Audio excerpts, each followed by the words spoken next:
Hi, everyone, and thank you for joining me today. This is the Untangled Journal, and I'm Jan. And today we are on prophecy number 35 of our 365 Prophecies of Jesus series. And today we're looking at the prophecy that the Messiah would be hated without cause. And we see this in the Old Testament in Psalm 35:19, which says, "Don't let those who fight me for no reason be victorious. Don't let them succeed, these heartless haters who come against me with their gloating sneers." And then David says in Psalm 69 verse 4, "I can't even count all those who hate me for no reason. Many influential men want me silenced, yet I've done nothing against them. Must I restore what I never took away?" And when I read this prophecy, my first thought was, Lord, help me. How do I even draw the Messiah would be hated without cause? It's not an easy picture to put on paper, but the number 7 was the first thing that came to mind. So that is where we begin. Today we're going to start with the drawing and let the picture unfold as we talk through the prophecy. If you are drawing along with me, you're going to need your paper, your pencil, your eraser, your blending tool, and then your fine liners. We'll probably only need one today. I probably use the number 2 or the number 3. All right. So we will start by drawing a baseline for the ground. And then I'm going to draw a 7 slightly on its side. And I'll explain to you what the significance of this is. So we want to get the 7 at an angle.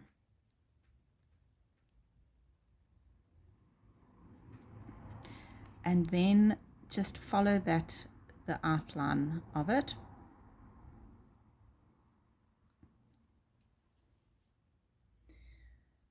Okay, then I'm going to outline it and ink it in so that it stands out, because I want that shape to stay visible in the drawing. In scripture, the number 7 is quite significant. It points to completion, fullness, and perfection. And that helped me to connect the drawing back to Jesus. So here's our ground and our 7.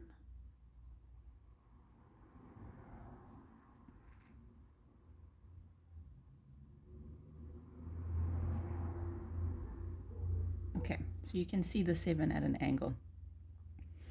The 7 is going to become the broken bent stem of a rose. Now, how did I get to a rose? You may be wondering. Well, while I was preparing for this prophecy, I came across the song Above All in my music sheets, and it's such a beautiful song. If you don't know it, please go and listen to it and listen to the lyrics. The song uses the picture of Jesus being rejected and compared to a rose that was trampled on the ground. And that picture stayed with me. So I'm going to start with the broken rose. First, the stem. So here we've got our 7. That's the stem that's been broken. I'm going to be very careful when I erase these pencil lines so that I don't smudge the ink. I'll maybe just give it some time to dry. So we're going to start with the broken rose, because that's where the prophecy takes us first. Rejected, pushed down, and Jesus was hated for no reason. So I'm going to add the flower head to the number 7, which is it's kind of a loose heart.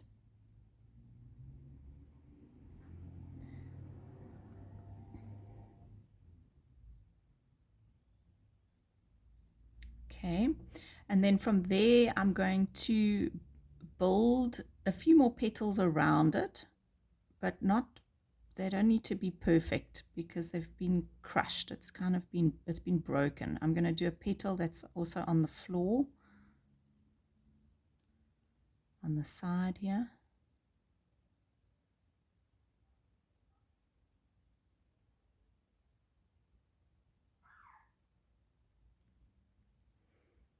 You can play with that however you want. The petals, you can just do them like loose hearts, or and crushed, and not really following a shape because it's been damaged and broken and trampled on. So as I draw the broken rose, that phrase "without cause" is the part that stays with me. It makes me think, Lord, this wasn't right. The hatred wasn't deserved or justified. And that's why this broken rose image works for me. A rose is something we usually protect, right? We put it somewhere it can be seen. It brings beauty and joy.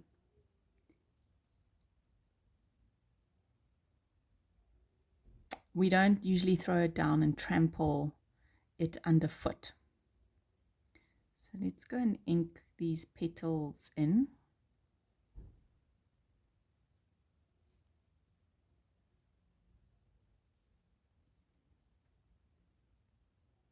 Okay, then next to the broken rose, I'm going to draw an upright rose. I'll keep the stem strong and straight, and it will be connected to this rose here.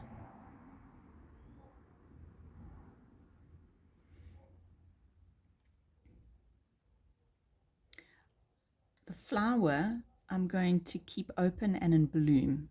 And then this rose gives us the contrast of beauty, innocence, and worth. So let's begin with this loose heart shape. And then take a petal out to the side and to the side. Do another heart in the middle. Take it out to the side.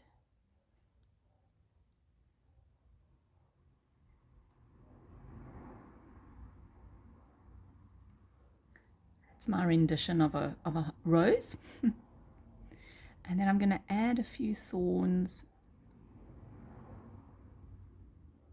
to the stem.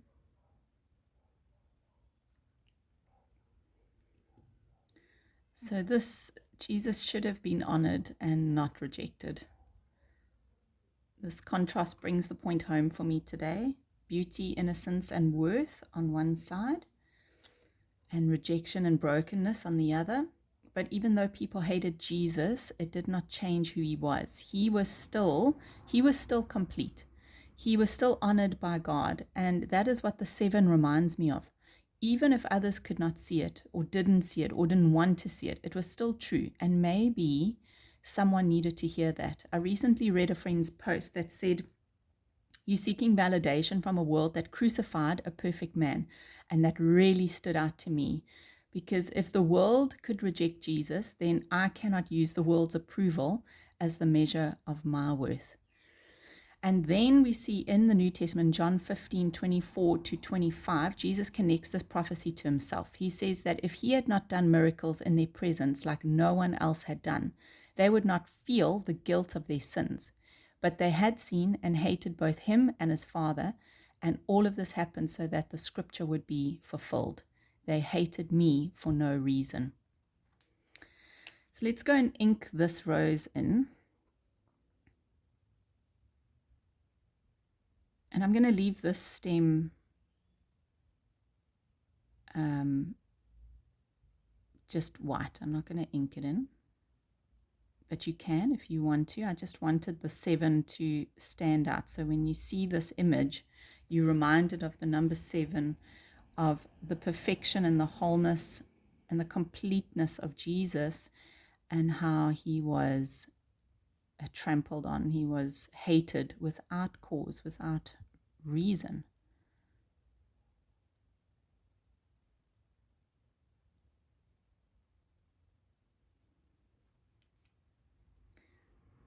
So when I look at these 2 roses together, I find it hard to understand that Jesus could be hated for no reason.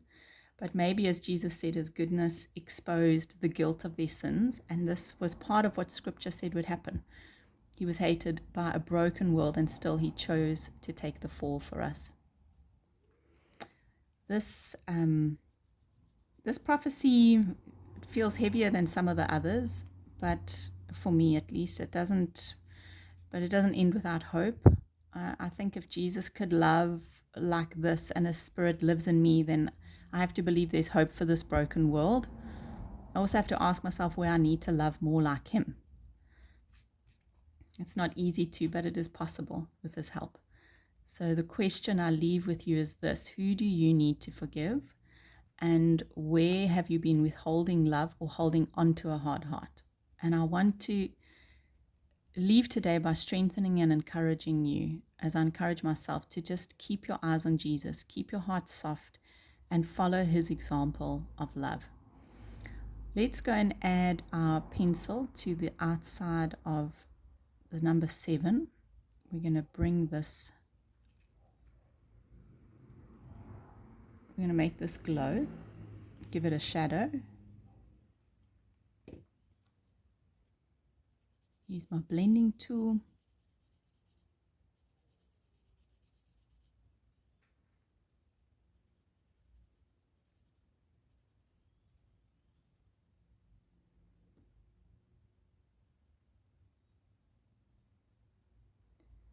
So I don't love that my line is going through these petals. So I think I'm going to sort of just ink these in a little bit, or put some dots there, just to sort of hide the line that's going through them. So it looks like the petals are in the front.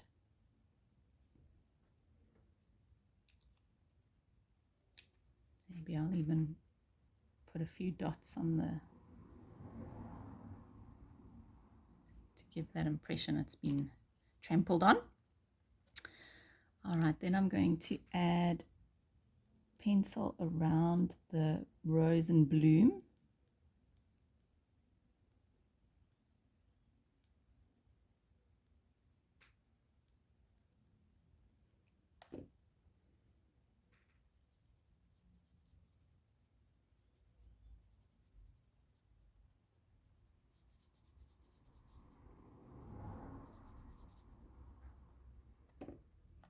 I'll add some pencil around all the petals and the broken rose.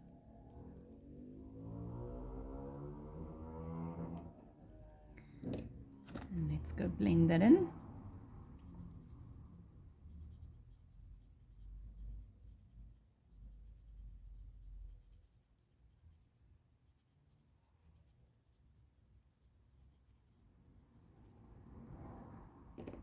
And lastly, some pencil down the stem.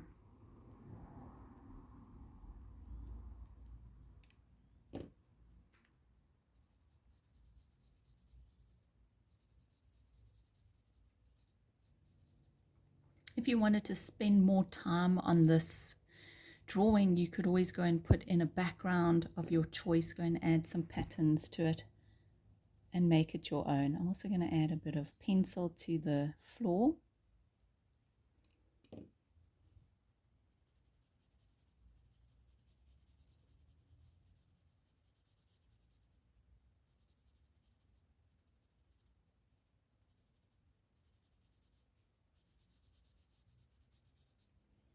There we go. Do you know, I'm going to add pencil to the inside as well of this first petal.